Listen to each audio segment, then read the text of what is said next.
ভাগৱতৰ প্ৰথম স্কন্ধৰ পৰা দ্বাদশ স্কন্ধলৈকে আমাৰ কেৱল নীতি নিয়ম আৰু সদাচাৰৰ কথাখিনি কৈ আছে যে আমি জীৱশ্ৰেষ্ঠ মানুহ হিচাপে কেনেকুৱা কথা ভাবিব লাগিব, কেনেকুৱা কৰ্ম কৰিব লাগিব, কলৈ যাব লাগিব, কলৈ যাব নালাগিব, কি খাব লাগিব, কি খাব নালাগিব, সব কথা ইয়াত আছে।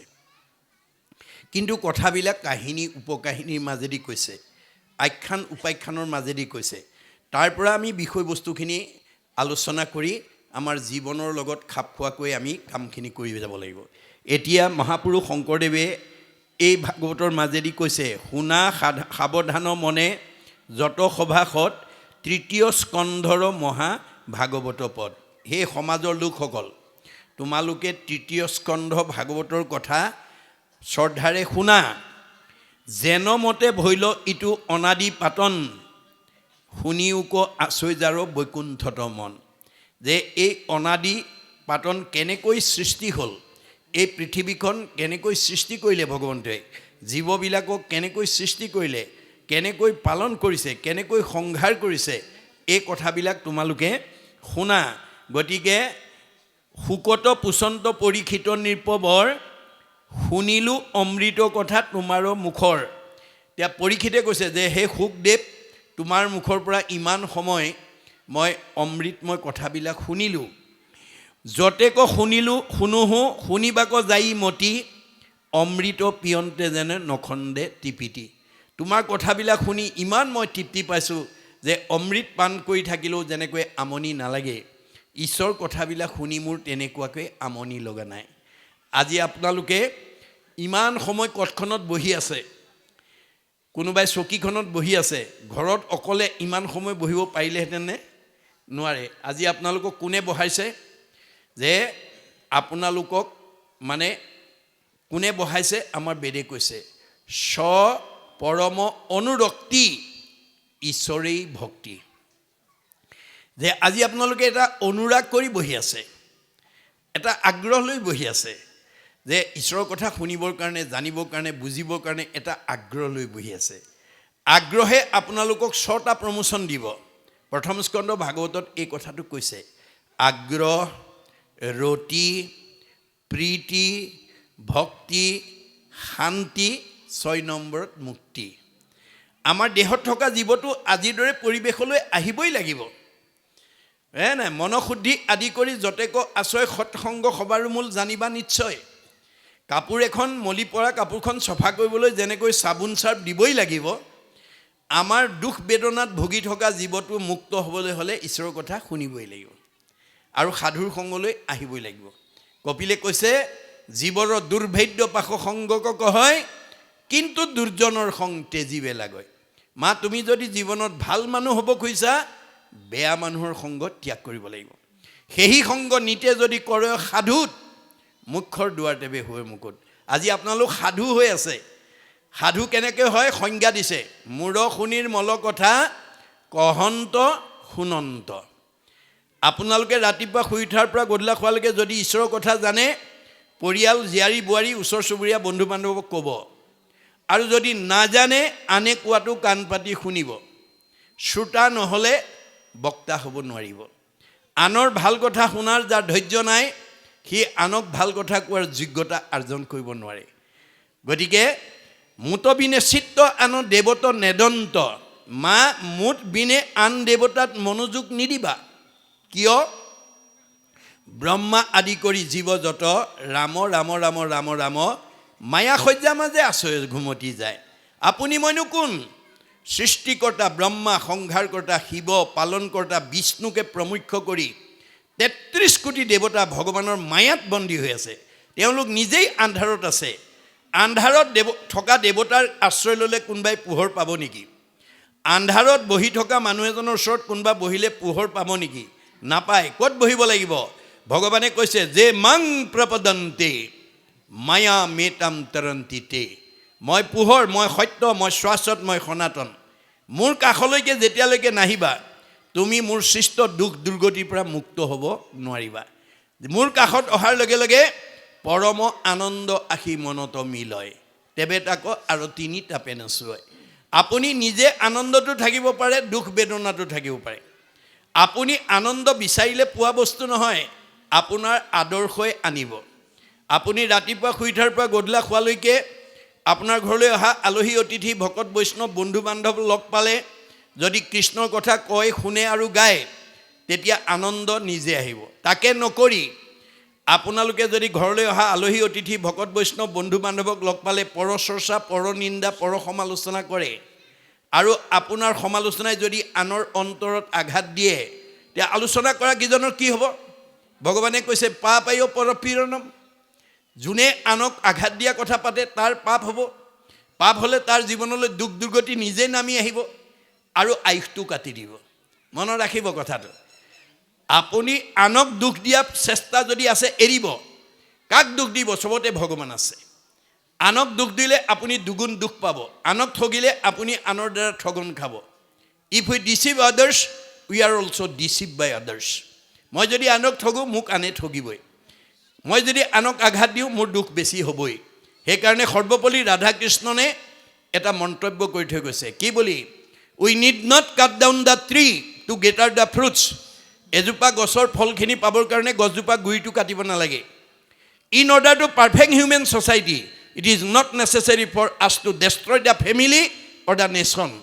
আপোনাৰ পৰিয়ালটো সুখৰ কাৰণে সীমাঘৰীয়া মানুহজনক পৰিয়ালটোক হিংসা নকৰিব। আপোনাৰ নিজৰ ব্যক্তিগত সুখৰ কাৰণে আন এজনক দুখ নিদিব। কাক দিব? চবতে মই আছোঁ। গতিকে এই কথা যিদিনা জানিব, সেইদিনা আপুনি জীৱন্ত মুক্ত হ'ব। আপুনি জীয়াই থাকোঁতে আনন্দত থাকিলেহে আপোনাৰ জীৱই মুক্তি পাব। জীয়াই থাকোঁতে যাৰ মনলৈ দুখ বেদনা অশান্তি আহিছে, সি মৰিলে অধোগতি যাব। গতিকে শান্তি কিহে দিব? কেৱল ভকতি। ধন টকা পইচা গাড়ী মটৰ পকা ঘৰ দুৱাৰে আমাক শান্তি দিব নোৱাৰে। সেইকাৰণে কৈছে আন যত সবে মিছা ভক্তিৰ অভাৱে। আপুনি ভক্তি কৰক, পুণ্য হ'ব। আপোনাৰ ঘৰলৈ ধন টকা পইচা নিজে আহিব, আপুনি বিচাৰিব নালাগে। কৃষ্ণক অৰ্জুনক কৈছে তুমি কৰ্ম কৰা অৰ্জুন, তোমাক কৰ্মৰ অধিকাৰহে দিছোঁ, মোৰ পৰা ফল নিবিচাৰিবা। কৰ্মাণি অধিকাৰ অস্তি মা ফল কদাচন। মোৰ পৰা ফল নিবিচাৰিবা। অৰ্জুনে কৈছে যদি ফলেই বিচাৰিব নালাগে, তোমাক মানে আৰাধনা কৰাৰ মোৰ প্ৰয়োজনেই বা কি? এতিয়া কৃষ্ণই হাঁহি পেলাই কৈছে, কৃষ্ণে বোলে শুনাত আৰু হেতু মহাবল, নুখুজিলে ঈশ্বৰে আপুনি দেন্ত ফল। অৰ্জুন তুমি মোৰ পৰা কোনো ফল বিচাৰিব নালাগে, মই নোখোজাকে দিম। নোখোজাকে দিয়া বোলে। প্ৰমাণ যেন আতি শিশু চোৱা ভক্ষ নোখোজয়, তথাপিতো স্নেহে থাকি মাতৃস্তন দেই। এটা কেঁচুৱাই গাখীৰ নিবিচাৰিলে বুলি মাকে বিচনাত পেলাই থৈ দিনটো কামতে আসক্ত হৈ নাথাকে। কৰ্মৰ মাজৰ পৰাই নিজৰ পুত্ৰ স্নেহত আপ্লুত হৈ এগৰাকী মাতৃয়ে যেনেকৈ নিজৰ সন্তানক স্তনদান দিয়ে, ময়ো ভক্তৰ যথাকৰ্ম তথাফল দিমেই। মাত্ৰ তুমি কৰ্ম নিৰ্বাচন কৰিবলৈ শিকিবা। বোলে কৰ্ম কি? বেদে যাক বিহি আছে তাকে বোলে কৰ্ম। বেদে যাক নিষেধ দিছে সেইটো অকৰ্ম। অকৰ্ম আচৰিলে মিলে বিকৰ্ম পাতেক। গীতাত কৈ দিছে ভগৱন্তই। বেদে যাক বিহি আছে তাকে বোলে কৰ্ম। বেদবিহিত বোলে, বেদবিহিত কি? ঈশ্বৰৰ অৰ্থে যিটো কৰে তাকে বোলে কৰ্ম। আজি আপোনালোকে তিনিদিনীয়া কাৰ্যসূচীৰে এই ভাগৱত ব্যাখ্যা অনুষ্ঠান অনুষ্ঠিত কৰি ইমানবিলাক আত্মাক মাতি আনি ঈশ্বৰৰ কথা শুনি জন্ম জন্মান্তৰ কাৰণে অক্ষয় পুণ্য অৰ্জন কৰাৰ সুবিধা দি দিলে। যে আমাৰ আজি ইয়াত অংশগ্ৰহণ কৰা সকলোৰে অক্ষয় পুণ্য হৈ গ'ল। আমাক উপকাৰ কৰাৰ কাৰণে উদ্যোক্তাসকলৰ কি হ'ব? পৰোপকাৰায় পুণ্যম। মনত ৰাখিব, আপোনালোকে উপাৰ্জনৰ অৰ্থ সাৰ্থক কৰিছে। এই তিনিদিনীয়া কাৰ্যসূচী সফল ৰূপায়ণ কৰিবৰ কাৰণে ভগৱন্তই দিয়া সামৰ্থ্য অনুসৰি কোনোবাই 10,000, কোনোবাই 5,000, কোনোবাই 2,000, কোনোবাই চাহ, কোনোবাই অন্ন আদি দিছে। দেখাত খৰচ হৈছে, আচলতে জমা হৈছে। আচলতে জমা হৈছে। গতিকে ভগৱানে গুৰুৰূপে কৈছে, যিবা কিছু আছে ধন তেজাত আৰু মোহ মন, কিছু ব্যয় কৰা হৰি অৰ্থে। ভগৱানে যি দিছে তাতে মোহগ্ৰস্ত নকৰিবা। তাৰ পৰা কিবা এটা অংশ দিল খুচিকে ভগৱানৰ কাৰণে দিবা। তেতিয়া কি হ'ব? তেবে সেই ভকতি বাঢ়ে, মাধৱত প্ৰেম চৰে, তেবে ধন নাযায় তাৰ ব্যৰ্থে। আজি ইয়ালৈ দিয়া অনুদানটো ব্যৰ্থ হৈ নাযায়। কি হ'ব? এক গুণ লগাইলে অনন্ত গুণ হয়। নাজানি মুগুদ সবে ধন সাঞ্চিত হয়। আমাৰ বহুত মানুহে ভাল কামত পইচা দিব নিবিচাৰে। ফলত ভগৱানে কৈছে শাকত নেখাই লোন, পিটিকাত যাব 3 গুণ। ভাল কামলৈ পইচা খৰচ নকৰা মানুহক বেয়া কামত খৰচ কৰাব। ভাগৱতত তেওঁ নিজে কৈছে, ধন সাঞ্চি যিটো বিষ্ণু বৈষ্ণৱক নেদৈ, গৃহাগত ভৈলে তাক নাই বুলি খেদৈ, মাধৱৰ নাম লৈ বৈষ্ণৱ বোলাৱে হেনয় জনক দণ্ড দিয়ন্ত মাধৱে। আপুনি বৈষ্ণৱে হওক বা অবৈষ্ণৱে হওক, ভগৱানে দিয়া ধন থাকি যদি ভগৱানৰ কামলৈ নিদিয়ে তেতিয়াহ'লে আপোনাক দণ্ড দিব। কেনেকৈ? নহি চোৰে নেই নহি অগ্নিয়ে দহয়, নহি দণ্ড বন্ধ হুইয়া ৰাজাই লয়। আপোনাৰ ধনটো হয় চোৰ ডকাইত উগ্ৰপন্থীৰ দ্বাৰা লৈ যাব, নহয় জুয়ে পুৰিব, নহয় আকস্মিক দুৰ্ঘটনা বেমাৰ আজাৰ হৈ ডাক্তৰে খাব, নহয় কাজিয়া পেচাল লাগি কেছ মামলা লাগি পুলিচে খাব, সিমানতো ৰেহাই নিদিয়ে। হাঁ ধন বুলি পাছে কান্দে ৰাও বান্ধি, ঘৰে ঘৰে ভিক্ষা মাগে কৃষ্ণ কৃষ্ণ বুলি। এই জন্মত ভগৱানে দিয়া ধন থাকি যদি ভগৱানৰ কামত খৰচ নকৰে, সেই জীৱটোক পিছৰ জন্মত ভিক্ষাৰী কৰি পঠিয়াব, আৰু ঘৰে ঘৰে ঈশ্বৰৰ নাম লৈ ভিক্ষা কৰিলে তেওঁ সেই দুখৰ পৰা মুক্ত হ'ব পাৰিব। এতিয়া আপোনালোকে বাস্তৱত যদি গাড়ীয়ে মটৰে বা ট্ৰেইনত যায়, যি জনগোষ্ঠীৰে ভিক্ষাৰী নহওক ঈশ্বৰৰ নাম লৈ ভিক্ষা খোজে। এইটো ভাগৱতৰ দৰ্শন। গতিকে আমি ভগৱানে দিয়া ধনটো আমি লগত নিব নোৱাৰা ধনটো যাতে অপপ্ৰয়োগ কৰিব লগা নহয়, বেয়া কামত যাতে ব্যৱহাৰ কৰিব লগা নহয়। গতিকে শুনা ধনঞ্জয়, ধন নহ'লে কাৰ্য নিশিজয়। মই তোমাক ধনটো দিছোঁ সৎকাম কৰিবৰ কাৰণে আৰু জীৱনৰ নিৰাপত্তাৰ কাৰণে। মই দিয়া ধন থাকি যদি তুমি চোৰ ডকাইতৰ বলি হ'ব লগা হয়, উগ্ৰপন্থীয়ে যদি ঘৰৰ পৰা উঠাই লৈ যাব লগা হয়, তোমাৰ ধন ঘটাৰ মানে সাৰ্থকতা ক'ত? গতিকে কেনেকৈ ধন ঘটিব লাগে, কেনেকৈ খৰচ কৰিব লাগে, মই ভাগৱতত লিখি থৈ আহিছোঁ। ন্যায় উপাৰ্জিত বিত্ত শুদ্ধ আতিশয়, সেই বিত্তে ভগৱন্তক পুজিবে লাগয়। সৎভাৱে উপাৰ্জন কৰা ধনেৰে আমি ঈশ্বৰৰ কামত ব্যৱহাৰ কৰিব লাগে। কাৰোবাক ঠগি আনি অন্যায় কৰি ভকতক মানে একদম ধুনীয়াকৈ খুৱাই দিছোঁ বুলি পেলাই যদি দিব পাৰিব, কিন্তু ভগৱানে নলয়। অভক্তৰ দ্ৰব্য মই নলওঁ সকলেই, যেন শিমলুৰ পুষ্প পৰি থাকে তলে। আপুনি কাৰোবাৰ পৰা অন্যায় কৰি আনিছেনে? সৎভাৱে ঘটিছে? আমাৰ লগত 14 জন সাক্ষী থৈ দিছে। ভগৱন্তই আমাৰ লগত 14 জন সাক্ষী থৈছে, 2 জন কেৰেণী থৈছে। আপুনি মোৰ চকুত ধূলি মাৰিব পাৰিব, ময়ো আপোনাৰ চকুত ধূলি মাৰিব পাৰিম। মাধৱদেৱে কৈছে, তুমি মোক ভাণ্ডা তোমাক মই ভাণ্ডু, 14 সাক্ষীক ভাণ্ডিবা কোনো উপায়। আমাৰ লগত 14 জন ৰাখিছে। চকুৰ লগত সূৰ্য দেৱতা, কাণৰ লগত দগদিকপাল, নাকৰ লগত অশ্বিনী কুমাৰ, মুখৰ লগত অগ্নি দেৱতা, জিভাৰ লগত বৰুণ দেৱতা, ছালৰ লগত বায়ু দেৱতা, হাতৰ লগত ইন্দ্ৰ দেৱতা, ভৰিৰ লগত বিষ্ণু। আমাৰ ভৰিত বিষ্ণু থাকে, সেইকাৰণে আমি ভৰিত সেৱা কৰোঁ। গুজ্জৰ লগত মিত্ৰ দেৱতা, লিংগৰ লগত প্ৰজাপতি, বুদ্ধিৰ লগত ব্ৰহ্মা, চিত্ৰৰ লগত বাসুদেৱ, মনৰ লগত চন্দ্ৰ, অহংকাৰৰ লগত ৰুদ্ৰ। এই 14 জন সাক্ষী আমাৰ লগত আছে। আৰু 2 জন কেৰেণী চিত্ৰগুপ্ত। 14 ভুৱনে লোক আছে যত মানে, সবাহাৰে ন্যায় নীতি দেখে বিদ্যমানে। চিত্ৰগুপ্ত নামে 2 লিখক নিৰ্ভয়, সবাহাৰে পাপ পুণ্য তেৰে য কৰয়। গুপুত পাপক গুপ্ত লিখকে লিখয়, দেখা মানে পাপ চিত্ৰ লিখন্ত নিশ্চয়। 14 জন সাক্ষী তাৰো থাকয় লগত, ভাণ্ডিবে নোৱাৰে পাপ পুণ্য আছে যত। ৰাতিপুৱা শুই উঠাৰ পৰা কিমান ভাল কাম কৰি পুণ্য অৰ্জন কৰিছে, কিমান বেয়া কাম কৰি পাপ হৈছে, চব লিখি যাব। চিত্ৰই দেখা লিখিব, গুপ্তই নেদেখা লিখিব। আৰু এই তথ্যটো যদি এতিয়া আগন্তুক 26 চনৰ ইলেকশ্যনত যদি আপুনি এই ভাগৱতৰ দৰ্শনটো চাই দেখা পাব।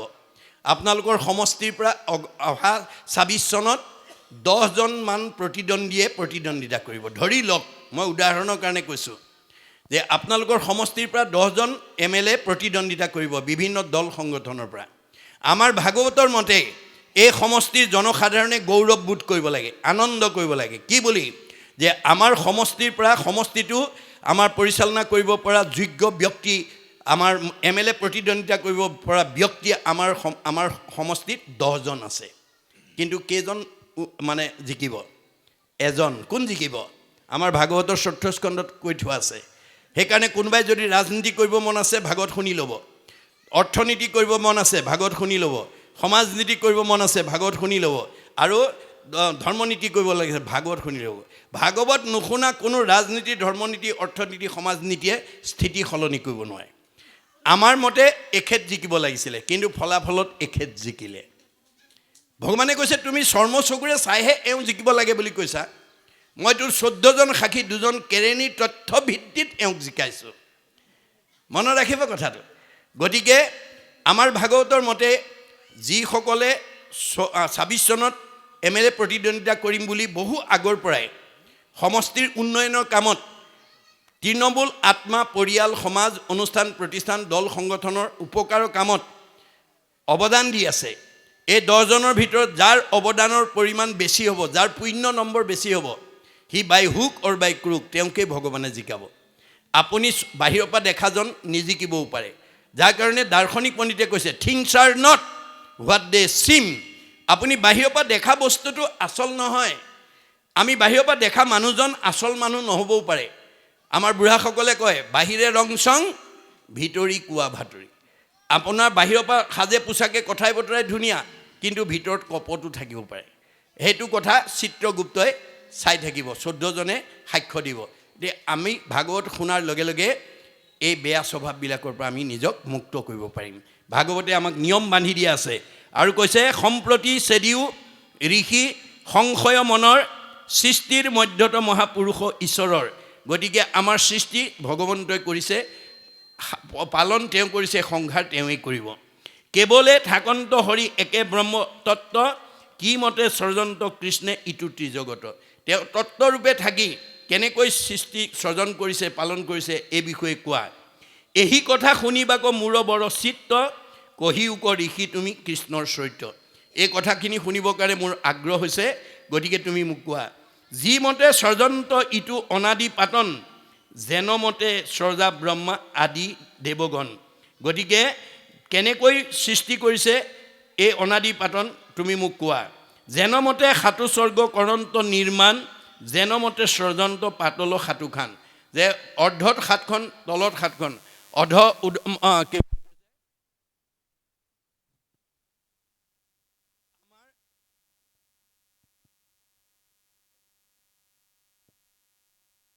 পশু পক্ষী বৃক্ষলতা চৰাচৰ যত কি মতে সৃজন্ত মেৰু মণ্ডৰ পৰ্বত যত দেখা ভূত মানে যত পশু পক্ষী সুৰাসুৰ তৰুতীৰ্ণ চবতে ভগৱান আছে অজ্ঞানত মূঢ়জনে দেখে ভিন্ন ভিন্ন